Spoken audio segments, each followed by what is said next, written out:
Hello বন্ধুরা, দেখো guys কত সুন্দর মটর গাছ। এগুলো যে মটরের ডাল সেইগুলোর গাছ, এগুলো মটরশুঁটি না। দেখো গাইস মটর গাছ, মটর ডালের গাছ।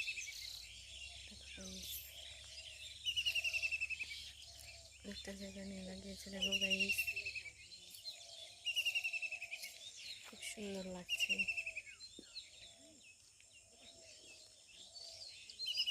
দেখো গাইস তোমাদের ওখানে কী কী গাছ লাগায় অবশ্যই কমেন্ট করে জানিও গাইস।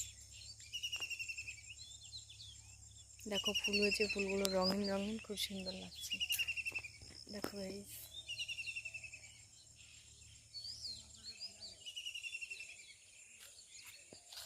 দেখো গাইস ডুমুর গাছ, ডুমুর খেতে কিন্তু খুব ভালোই লাগে। কে কে খেয়েছে ডুমুর কমেন্ট করে জানিও গাইস। Tata guys.